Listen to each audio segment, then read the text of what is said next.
Gavin Gear here from UltimateReloader.com. I'm here at the 2020 SHOT Show at the Hornady Command Central with Jason Hornady himself. Jason, Hi, Gavin. thanks for sitting down and talking with me. Yeah, sure. Absolutely. Last year, I got to pick your dad's brain, Steve. Yep. And I got to hear a little bit about how the company was formed, you know, Joyce and then him and then yourself and how you guys work together and all that, and what he likes to hunt with. Yes. What did he tell you? 300 RCM. I believe that did come up. Memory serves me correctly. I'm pretty sure. What I'd like to do is I'd like to introduce you to my audience. Okay.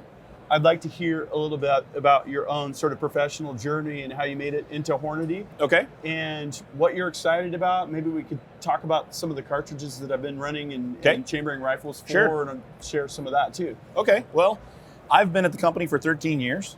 Our family has a deal where if you're part of the family and you want to work here, you have to go get relevant experience somewhere else. And so I stayed out for about 15 years and 13 years ago, there was an opening that suited me, which I have a sales background and a marketing background. And it was just the right time for me to kind of come in and we really started to focus more on marketing and sales and doing new different things. And that's how we met you, was you started doing some different things with the Lock and Load AP. Yep. And I caught your stuff on the web, and that's when we started talking to you. So, but I'm all about new products, and we sell fun. Let's just face it. Shooting's fun, reloading's fun, and that's what we do. And if you can't have fun doing it, then let's do something else. But we're really having fun. I think that's what Steve said when I asked him, like, how is this still a family business? You know, how has it never been sold to some mega corporation over the years? And it's like, well, this is what else would we do? What else would we do? We're not going to go golfing all day and, you know. He looked at me the other day.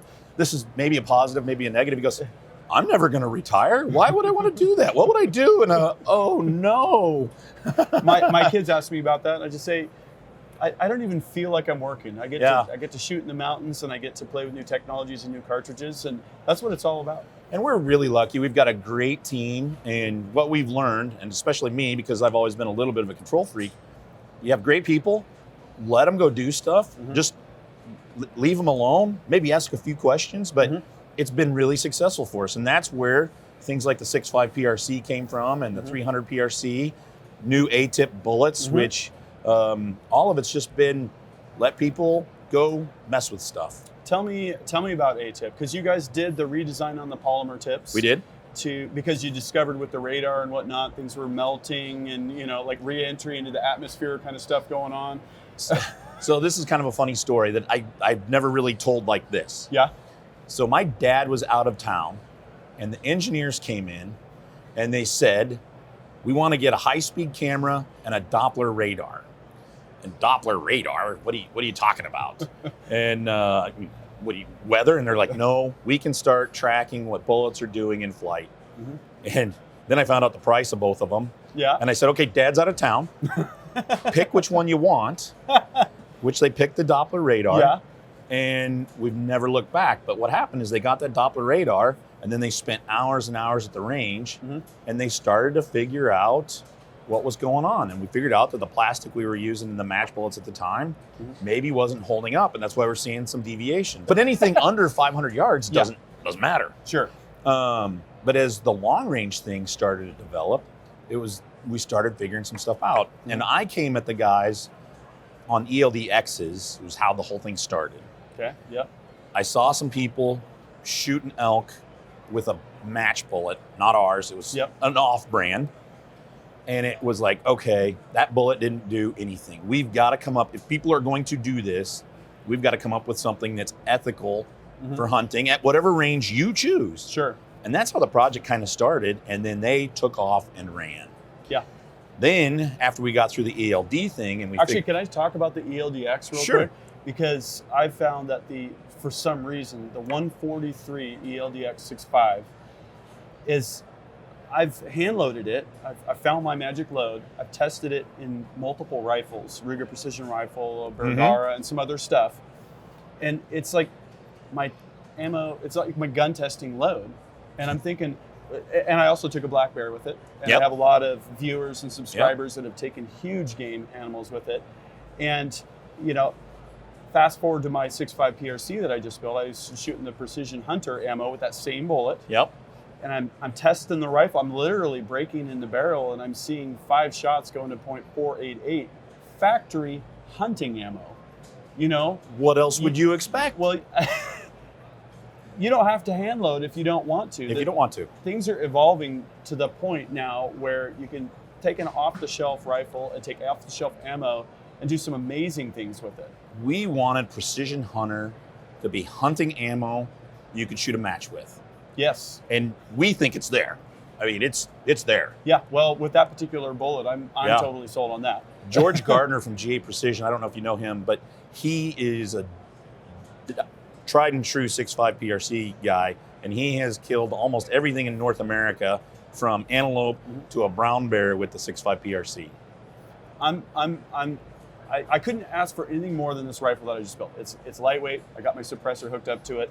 I got long range or short. I'll shoot it probably at a mile for fun. And You the know what I mean? recoil's not bad at all. With the suppressor, it's great. Oh, I'm sure it I is. was really, really surprised. Okay, so sorry for that tangent. Oh, no problem. We were talking about the polymer tip bullets. The Yep. ELDM was the match redesign. The ELDX was the evolution of the hunting bullet. Let's talk about how that led to A-tip.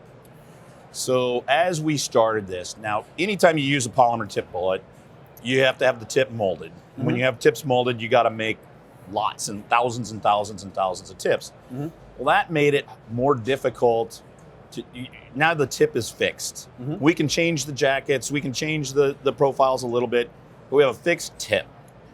And the guys started messing with it, and it's like, well, how do we make a custom tip for every bullet? And it was like, well, we can turn them. And then it was, okay, we can turn them, and well, we'll turn them out of aluminum. But you'll look, and you may not be able to see the differences between those two, but they're not the same. And we can also change the length. But what we want to do is we want to get the mass to the back of that bullet as far as we can. And so now we have the ability to literally change the center of gravity on this bullet and tune it for what we want to do. Wow. So ELDs are fantastic. They're Corvettes. A-tips are Ferraris. If that's a good, I mean, Yeah. you know, it's custom tuned to that bullet, that diameter, and there's a couple other little secrets in there that I'm not telling. Of course not. But the proof is in the results, right? Proof is in the results. Yeah. And these two are bullets. That's a 375 and a 416. Wow. And there's a thing called the King of the 2 Mile, which I know you're familiar with. Yep. And I've told all the guys that we want that trophy. And we're going to make bullets that will win that trophy. And nothing's more fun than being, people consider us a big company. We're really not. But nobody expects us to go in and win some of these matches. Love it. We were Me just too. talking about Ford versus Ferrari, right? There's nothing like a good upset. I right? want that trophy. That's really cool. Okay, so I would like to talk about the 6.5 PRC Okay. and the 300 PRC. What I'm working on is I did my lightweight build that I just talked about, which is my dream hunting rifle, and Sure. I have it now. Yay. But on the 300 PRC side, what I thought I would do is I would do a full custom. Already did that. MDT chassis, 26-pound rifle, kind of, you know, custom everything, Yep. custom action. Yep. Love shooting that rifle. Hardly any recoil, of course. Right. But the second project is I just took Gordy Gritter's precision rifle building class, world-renowned gunsmith. He tells you how to go through the entire gun. I've got a Remington 700 long range 300 rum. Okay.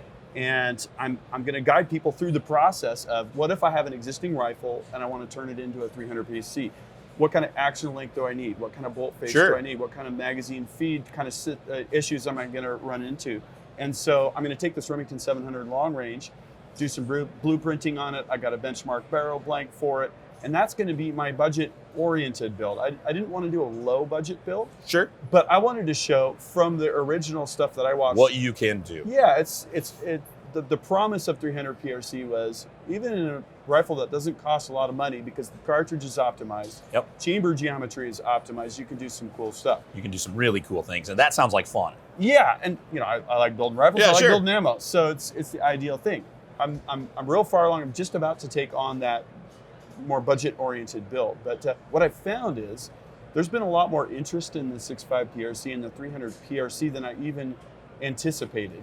Me too. It is the hotness right now. And after shooting it, I think I know why. But like in the last year, can you believe how much industry adoption there's been? It's pretty crazy. You know, it's interesting.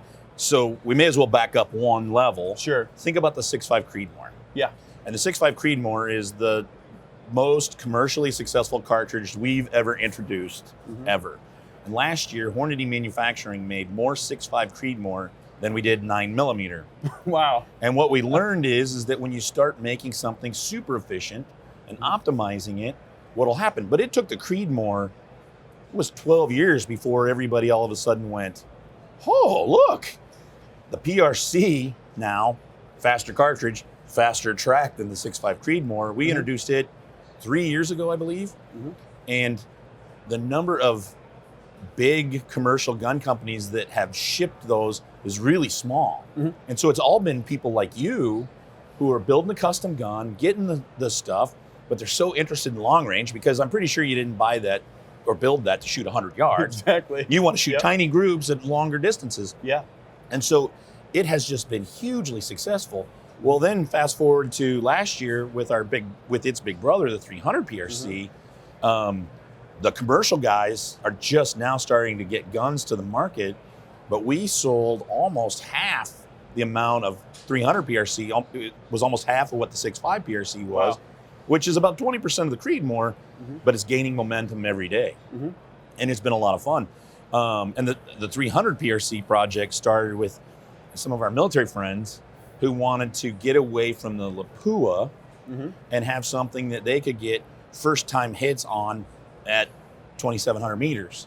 And with that cartridge, when they tested it, we did the qualifying round, they were 70% first time hits at 2,700 meters. Wow. That's what everybody said. Yeah. Wow. And that's what those things are. I mean, if you can control your trigger, you can build a gun that'll do anything you want between 100 and certainly 1,000s. You might get bored at 1,000. Well, here's what I like about the 300 PRC is it does give you that additional reach. Yep. But you've got a 30 cal projectile. 30 cal. So you don't have to run 33 caliber bullets. You don't have to have lathe turn bullets. You don't have to have any of that really expensive stuff. But if you do want to step up and spend more on something like ATIP, same platform, same everything. brass, same everything. So, and then I took my deer with 300 PRC. Funny story. I was ready to 600, 800 yards, whatever came by. I'm sitting in my cabin on the phone with someone. I see a buck in my yard. Like, I've never seen a buck in my yard, ever. They're always up on the ridgeline. So I walked up with my 26-pound 300 PRC rifle, and I shot it at about 40 yards. Average deer, I think, is like 57. I mean, in the United States, average deer is like 57 yards. It did the job. I was using the 212 ELDX on that, and that buck just, it was complete. It was an instant dirt nap. And, Perfect. It didn't matter that it was at close range. You know, I was a Boy Scout. I was prepared for whatever was going to happen. That's exactly right. You know, it's funny, some of this long range stuff, it reminds me of wood shop. Did you take wood shop when you were in junior high? I had to. I did too. I wish kids still had to. And I stand at Home Depot and I look at all the tools and it's like, ooh. Because in my head, I think I can build a cupboard. Really, I'm good for a clipboard maybe, but same with long range. Everybody wants all this stuff to shoot 1,000, but it's just like you were saying, most of them shoot at 100 most of the time. Yep. So, but whatever. I mean, it's all about having fun. Exactly. All right. Well, Jason, thank you very much for Thanks for spending coming the time. I got a lot of really cool related stories coming up. Like I said, that second 300 PRC build, a lot of ballistic stuff to do, testing and evaluating different bullets, different loads in both the 6.5 PRC and the 300 PRC. More ATIP stuff, that kind of thing. I'm doing tested articles now where we're getting really, white lab coat about evaluating different projectiles and brass and all sorts of stuff. So make sure you're subscribed with notifications. And if you have other questions or whatnot, let's start a discussion in the comments section. And until next time, happy shooting and happy reloading.